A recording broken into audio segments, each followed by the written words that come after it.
Welcome to another episode of Ready, Set, Live. During this time, people have been searching for balance, peace, and happiness.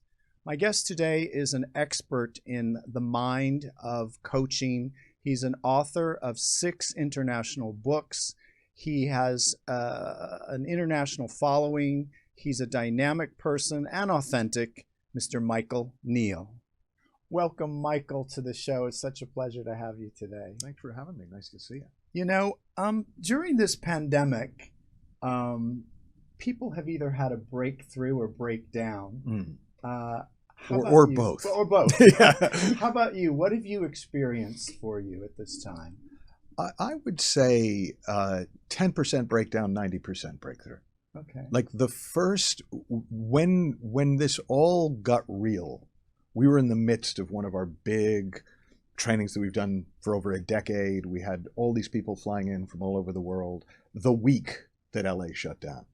And so at the beginning of the week, we had like 100 people. And by the end of the week, we had to literally send everybody away and went through an absolute panic, I guess would be the word. It wasn't, panic's not quite right because I wasn't literally hyperventilating, but just thinking, we can't do what we do anymore. And about 10 days into it, my business partner and I were talking, and we went, wait, I think we made that up.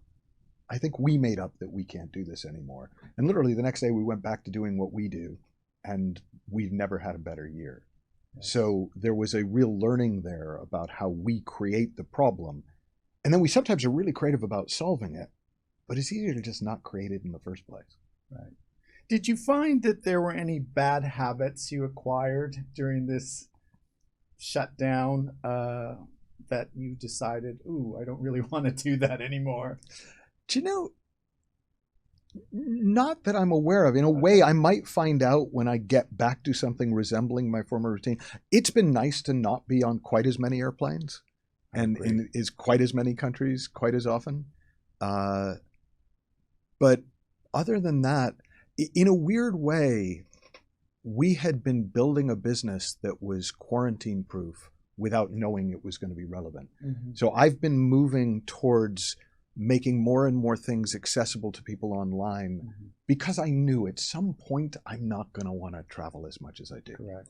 And so I wanted to kind of create teachings that could travel for me. Correct. And so we were less impacted than we might have been, and my habits were changed less than they might have been, because already I always think of my life as quite boring. I get on paper, it looks pretty cool. Correct. But like, you know, I've been married for 32 years. We hang out, we watch Netflix and House Hunters and, you know, have a nice time. It's like, that's my life. Exactly. It didn't change that much. Have you noticed that some of your, and I found that with many of my clients, that they establish some spiritual connection prior, those who were already working in that realm, that during this time it actually forced them to upgrade. Then I didn't really have so many people who were, let's say, losing it. Yeah.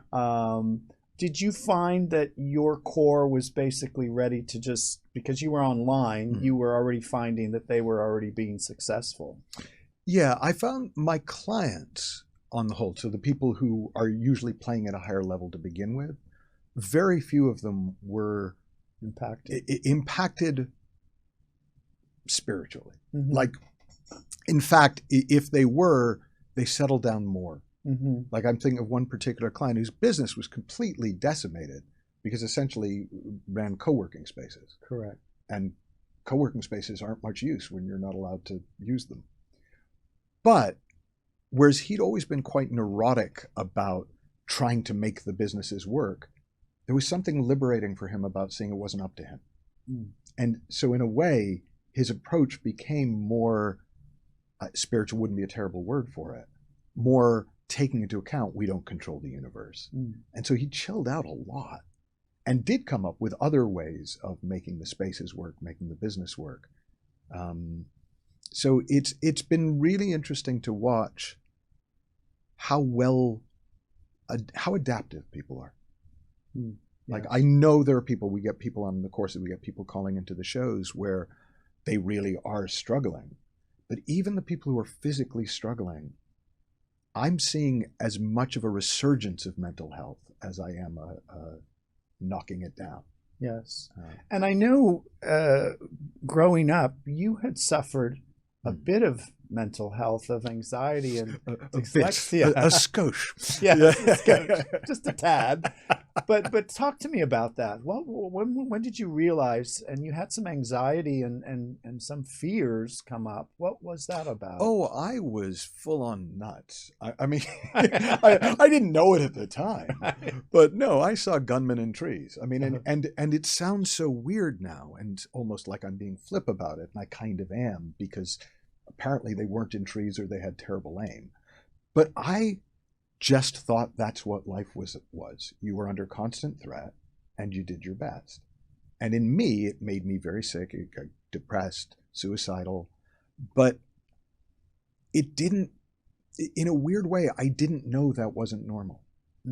I thought, well, that's just how it is. And so for me, the revelation over the years has been saying, oh God, that's not really me. That's me drunk on my own thinking. Correct. And it's just, I'd been drunk for so long, I didn't know that wasn't sober. Did any other family members suffer from that? Do you know, nobody in my birth family, but my kids. You know, my daughter came home at one point in high school, and I was kind of thrilled that she had to ask the question. And she said, Dad, you know, the therapist has just diagnosed me with clinical depression. Have you ever been depressed? And I said, baby, I'm world famous for being depressed.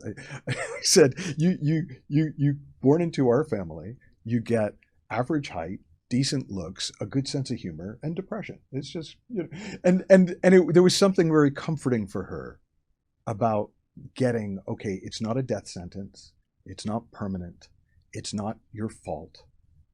It's just, yeah, that has been an issue in our family. Do you think, and I have different views about depression, but there's a lot of people who have this depression feeling that comes up where they're suicidal. What do you think is the cause? Is it a genetic, or do you think there's just growing up that there were certain conditions that established that to create it? Well, I have done way too much reading and studying and being taught about this. But what it has always looked like to me, not always, but since I came out the other side, is a hotel hairdryer. So you travel a lot, so you probably, hotel hairdryers have these kill switches. So if they get too hot, they switch off, which is really annoying because they get too hot and your hair's still wet. But actually, that's a really good metaphor for depression. Depression, in my experience, always comes on the tail end of anxiety. Now, some people don't particularly notice the anxiety. They don't, because that's normal for them. They notice it when the depression kicks in. But it's like your brain and your body go, enough. We can't function under this level of constant chronic stress. So we're going to just switch everything off for a bit, cool down, and then when you stop overheating, we'll let the system come back online. The problem is, if you don't understand why the depression has come, then you spin even more, because now you get anxious about being depressed. Does the anxious come first or the depression come first? In my experience, the anxious always comes first. Okay. But people are more or less aware of that bit. Like, I didn't connect the dots. So I lived throughout my teen years under this constant stress of thinking I was going to be killed at any moment, right? But that was so not a big deal to me because that was all I knew. It's like you talk to an army kid. Correct. And it's like, yeah, you move from town to town. That's what you do, isn't it?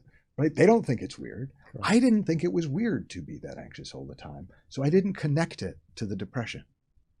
It was only later when I started to see that same pattern play out in so many people, including my own kids, that I went, oh, okay, this is our health. Like, I've always found it interesting that vomiting and fevers are part of the health of the body because it's trying to burn off the toxins or expel the toxins. Well, depression is part of our innate mental health. It's trying to cool down the system, settle the system so that it can go back to operating as designed. But we turn it into an illness, and then we try and treat it, and then it doesn't really get better. What would you say for someone who's tried many forms of solving their depression or anxiety? What would be some tips that you could share that would be easy to follow? It's an interesting one because I had the epiphany, probably, of my life right after coming up with a book that was Hay House published called Feel Happy Now. And we consider it like the ugly stepsister of my books. Not because it wasn't a good book or well received, but because that was the book where I shared all the tips. Behavioral Prozac, we called it. All the little things you could do. Because at that time, that was what was staving off depression for me. I'd become what I called a high-functioning depressive. So I was very successful in the world, very happily married, good life. I just happened to be about 1 week away from needing to go to bed for 3 weeks. Right. But I knew I wouldn't get it because I did my behavioral Prozac. Right. I went to work with a new coach, a mentor, and there wasn't even a name at the time for what they did, but I kind of just got they were doing something different to everything I'd seen. And they at one point during the 4 days I spent up there, they gave me homework to watch a video of this enlightened Scottish guy named Sid Banks. And I was like, whatever. I mean, honestly, I was like, okay, there's a baseball game on, but I'll watch the enlightened Scottish guy and then I'll put on the baseball game. And I heard him say, every human being is sitting in the middle of mental health. They just don't know it. And I was halfway through a sip of beer. I literally did the spit take. Like the beer came out of my nose. I started laughing and then crying and then laughing for about 10 minutes because I got that was true.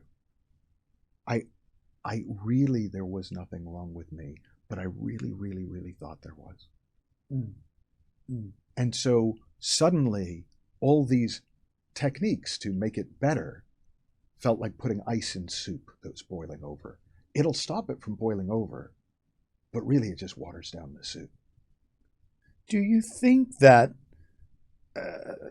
there's a form of not allowing a person to have self-love within themselves that triggers it, or that there's something inside them that feels they're unlovable? Would you say that that has any kind of bearing on the anxiety or depression?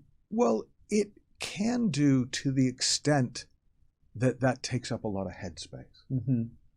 Like somebody who doesn't love themselves but doesn't care, no, it's not going to bring on depression. I mean, it might affect their behavior in other ways. Right. But somebody who is obsessed about how worthless they are and trying to love themselves despite the fact, like for me, I used to hear all that stuff about self-love.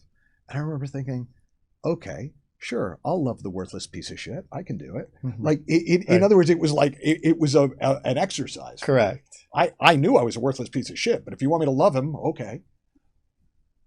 But where the depression and the anxiety come in my experience, is the constant thinking about it.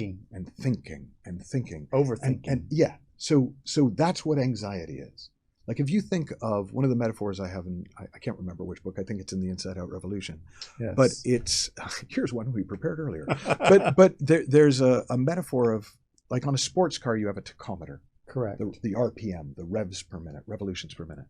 And in the mind, you have a mental tachometer, thoughts per minute. Now these numbers I'm obviously making up, but we are designed, human beings, so that 0 to 50 thoughts per minute, we're blissed out. We're really present. We're connected to everything around us. The trees are nice. Dogs are cute. Babies are pretty. The whole thing. 50 to 150 is flow. So we're thinking more, but just the right thoughts, just the relevant thoughts. What I need to say next comes to mind. I'm not thinking about lunch. I'm not thinking about my childhood. It's there. Once you start getting much up over that, like I'm making numbers up, 150 to 250, now I'm mildly stressed. I'm fine. But there's just Correct. a little edgy now coming in. 250 plus. Now I'm stressed and I'm doing my best, but I'm stressed. And then you get up over a certain point and you're into this realm of anxiety, panic attacks, phobias, which ultimately part of the kind of saving grace of the mind is it goes, okay, we're going to shut this down. We're going to depress this. What happens if during that, let's say the alarm's going off, you just released any control or any kind of thoughts and just said, this is what it is. I'm acknowledging it. I'm not trying to control it. I'm letting it pass. Is that when the shutdown of the dryer happens? No, actually, the shutdown of the dryer happens when you don't do that. Okay. In other words, that's the override. Okay. What if we clock it? See, it's a little tricky. Correct. If I am trying to control it by trying not to control it, which is what most people are actually doing when they say that to themselves. Correct. Oh, maybe if I tell myself this, that will make it stop. Correct. Whereas if I actually see it for what it is, oh, I'm in breathtakingly busy-minded, and I'm paying the price for it. And I might not know how to settle down yet, but if I know that's the problem, not whatever I think in my past, in my future, in my life is the problem, it will settle itself. Almost one of my metaphors I've been using lately, working on a new book called It's That Simple, a user's manual for human beings. And one of the metaphors that I've got in there is tetherball. So if you've ever played tetherball, you hit the ball and it winds up and then it unwinds, but you kind of keep trying to hit it so that it doesn't unwind all the way. Well, when we keep obsessing about things, including ourselves and what's wrong with us and what we should be like and the world and what's wrong with the world, it's like hitting the tetherball. And so we get wound up tighter and tighter and tighter. Now, if we just stop, the tetherball will unwind. But if we keep hitting it, it will never unwind. And we'll go, see, it's not unwinding. Right. Boom, boom, boom. Right. Same thing with the thoughts per minute. Right? We look at the thoughts per minute and go, I need to hit the brakes. No, you don't. You just need to take your foot off the gas. The revs will go all the way back down to zero. The mind has a low idle, but we don't get to experience it anywhere near as much as we could. And that's why people meditate, and that's why people do mindfulness. But the problem is, often that's a 1 hour break in a 24-hour stress cycle. Whereas what the reorientation that I've seen is if fundamentally we're healthy, but we can think our way out of it, as opposed to fundamentally we're messed up and we can maybe think our way out of that, well, then actually there's less to do. Have you found, Michael, that actually delving into the self-help spiritual world, that it has helped you or become part of your healing? It's a difficult one because I can't go back and try again without it. Like, that's what I did. That was the world I found. I found spirituality, and then I found self-help, and that's what I would say helped me be a high-functioning depressive. It was only after I saw that my fundamental premise was wrong, that I wasn't broken but fixable, that I'd never been broken. I just was misusing the equipment and paying the price for it. So innocently, like there's nothing to give myself crap about. Like I didn't know that's how the door worked, so I couldn't get out. Correct. Somebody showed me how the door worked, and I was like, oh, that's easy. So for me, it kind of felt like in some ways it slowed me down because I had to filter through all the things I'd been taught about what you're supposed to do and what it means, and you have to go back to this to fix that, and you have to visualize. And whereas when I know now as a teacher, the people who come who really haven't been exposed to much get this so quickly, it's annoying. The people who've done the 30 years of hard work that I've done, it takes them longer. Right. Because we kind of get attached to all the work we've put in. And so somebody coming along and saying, actually, it doesn't work that way. They're like, heretic, burn him! No, and I know many people who have suffered from depression or anxiety. They've changed their diet. They've exercised. They don't eat certain things. and if it runs in their family, Mm. then there's, it seems like they're trying everything, but it just doesn't seem to be the one key that starts the engine. Yeah. It's an ongoing thing, and I know a lot of kids are suffering from it right now. What do you think the solution is for young kids? Should it be more communication with the family at a younger age to say, I'm feeling like your daughter, I'm feeling a bit depressed and I don't know what it is, Dad or Mom? Yeah. Well, I think I think it, in some ways, if I was going after it, I'd go in 2 days, because the problem is Mom and Dad don't understand it either. Mom and Dad are just scared. What's wrong with my baby? And usually, what have I done wrong? What have I done? What's happened to them? What don't I know? What's the assuming the depression's caused by something solvable. It kind of is. It's caused from chronic stress and anxiety. But if you try and fix that in the world, that's hard. So the problem with going to Mom and Dad is Mom and Dad mean well most of the time, but they don't really know what they're talking about. Right? With the best will in the world. Correct. Right? So it's kind of a re-education about how the mind works. And people just, nobody tells us we were made well. We actually work perfectly. There's nothing wrong with us. But we can really, really, really do an amazing job of convincing ourselves that we are fundamentally broken and the world is fucked. Right? So one of my friends, Jack Pransky, has a beautiful line that kind of sums it up for me. And he says, all we are is peace, love, and wisdom, and the power to create the illusion that we're not. And so it's that fundamental shift. And I actually think it's one of 2 fundamental shifts. So one of them is kind of seeing, oh, the default is well. The default is, we were born happy. Kids are not born depressed. Correct. We learned that along the way. That happens later in the game.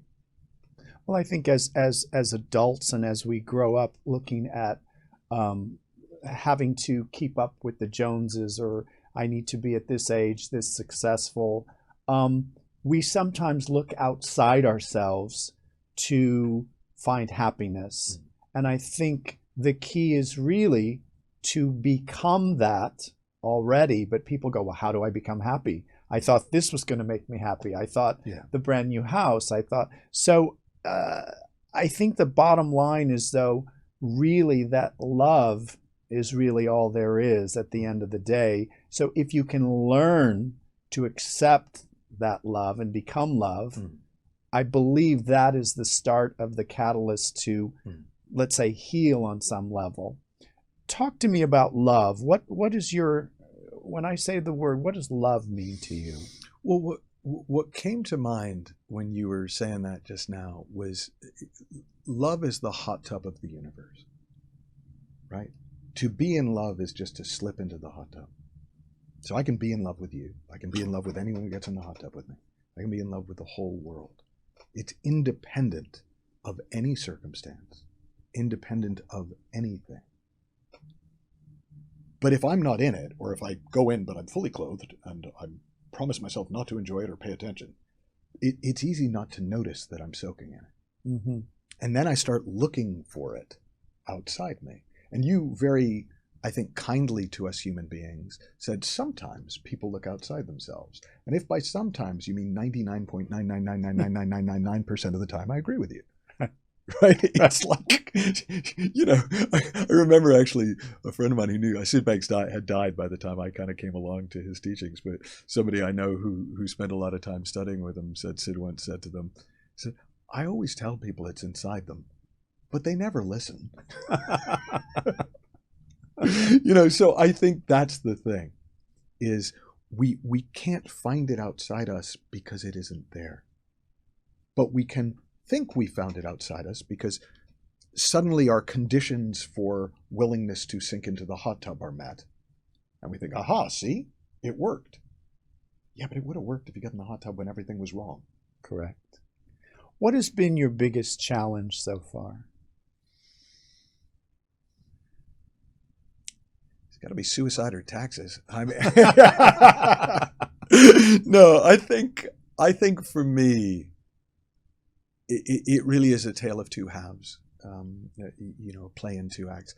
For the first part of my life, my biggest problem was that I fundamentally thought I was broken and I had to overcome. And I think I did a really good job, right? The second part of my life, I think the biggest problem I've had has been letting my life catch up. So there's so much habit. There's so much stuff that I still think and do just because I don't even notice that I'm thinking and doing it. Now, bit by bit, another thing falls away and another thing falls away. Meaning an experience or? Meaning a way of thinking about life. Okay, got it. A way of, I have, for whatever reason, a habit of judging the hell out of myself. Mm-hmm. Right? Now, so much so that I didn't even notice it was a habit. I just thought, well, I'm just not very nice. Right? And then that stopped looking true. I have a habit of starting with, I can't and it's not going to work. Like that's my go-to. Now, that's quite funny if you know me, because I can and I do. But in my head, okay, got it. I can't and I don't. And it's at some point that became obvious that was just a habit of thought. And every time I notice a new habit, and for me, the big one's been fear. Mm-hmm. Like if I had a life issue, it would have been fear. I was scared of everything, everyone, my own thinking most of all. Well, I think fear is the unknown. People are scared of the unknown. What's going to happen to me? Right. But see, no, we can't be scared of the unknown. We're scared of the imagined known. The unknown's just the unknown. There's nothing to fear until we start creating scenarios, mm-hmm. and they're scary. So we scare ourselves with the imagined known and blame it on the unknown. Actually, the unknown is where creativity lives. The unknown is where possibility lives. The unknown is the coolest place in the world to hang out. But that fear of the imagined known, that habit of scaring ourselves, that's pretty intense until you start to realize, oh crap, that's me too. I'm just scaring myself. And then wondering why I'm not more resourceful and effective and present. Well, because you're freaking terrified, dude, because you've been scaring the crap out of yourself. Correct. So that would be probably what's been okay. Now that we've got to it. There's my biggest life. We've got to it. I thought I was okay, man, but I'm not so sure. This is hard. No, I do think that's what me, when I grew up as an athlete, my mind was I could do anything. And it's still, to that day, I think that everything's available. I that's just my thinking. Yeah. I just, as a kid, some people said I lived in a dream world, but I always thought, that's possible. And so I think the impossible becomes the possible when we just have the intention of that's my thinking. That's my book that I believe to be true. And I think we can believe anything to be true. It's what is it that you believe? Well, so this is something that I've seen. So one of my books is called Creating the Impossible, and it's a program I've run since 2009. Is it this book? Yes. Yeah. Creating the Impossible. And that came about because I worked with so many people who never actually did anything about their dreams because there was no point, because it was impossible. Mm-hmm. And for a long time, I tried to help by showing them that it was possible and teaching them to believe in themselves. And it sometimes worked, often didn't. And then one day I went, wait, what if it didn't matter? Like, what if possible or impossible wasn't a decision criteria? What if it was like, well, it's impossible. Cool, when do we start? Not because I believe it's possible, but because I know I don't know. And that seemed to open something up for a lot of people, where now they can kind of get the idea out of their head and into the world, because possible and impossible aren't relevant. I have learned, kind of to my delight, you really don't have to believe in anything. You don't have to believe in yourself. You don't have to believe it's possible. You just can't care what you believe. So I happen to think habitually, a lot of really negative stuff. I just know I'm full of shit. So it doesn't hold me back as much as you'd think. Correct. Yeah, yeah. Who inspires Michael? There are a number of people that inspire me. This new book I'm co-writing with a 81-year-old woman named Mavis Karn. She's one of my favorite people on the planet. I've had a lot of wonderful mentors over the years. A guy named George Pransky I spent a lot of time with over the years and has taught me. We were talking about Anita Moorjani. She's somebody who I love spending time with. My kids inspire me. I know it's kind of almost a cliche answer, but my daughter sent us a video. She's at university now studying dance, of some new dance she's doing where they're on ropes, kind of almost like the Chinese movies. And like, oh my God, that is so cool. Watching my kids make their way in the world so much more elegantly than I did thrills me. Yeah. When you leave this life, Michael, this experience, how do you want to be remembered? Is there a time frame on this? Or? No, carry on. No, I don't know when, but Okay. when you do, Yeah. How do you want to be remembered? You know, it's funny. Somebody actually asked me this yesterday. It's not something I had thought about for probably 10 years. But what came to me, and it still feels like the answer, is, he was a loving husband, father, and friend. Like, I love what I do, and I seem to be very good at it. Certainly people keep inviting me back and reading the books and doing all that. But I don't need to be remembered for that.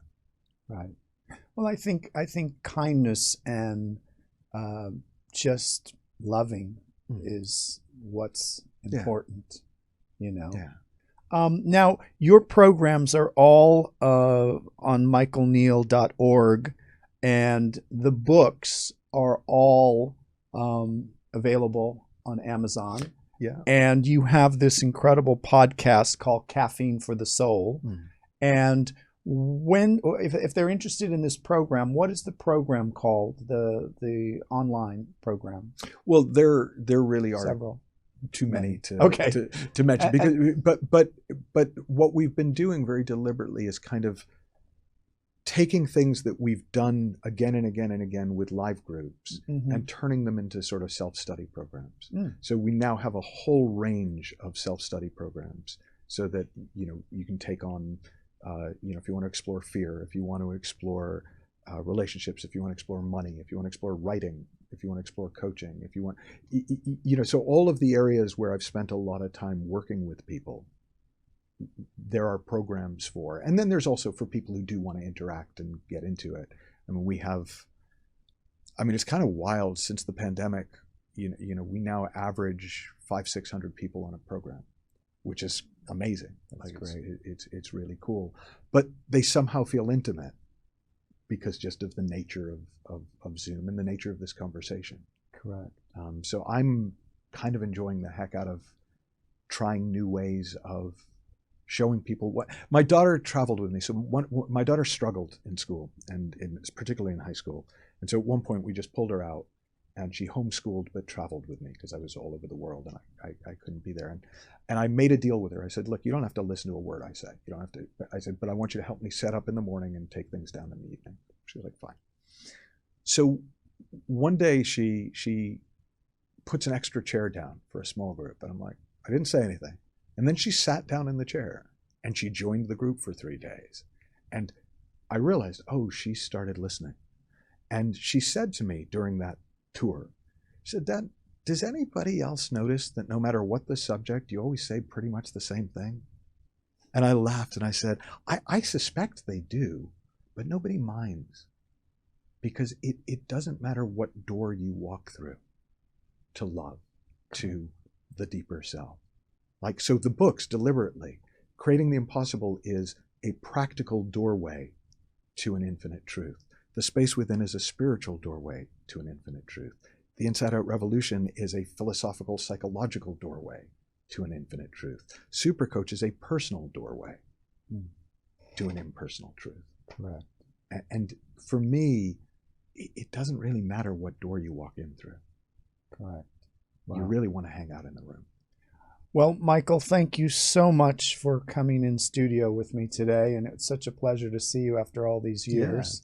And I thank you and I wish you great success with everything once it starts up again, a new success. Yeah. And we'll see each other soon. Beautiful. Great to see you. Good. I'm Gary Quinn. Join me for another episode of Ready, Set, Live. Until next time, be well.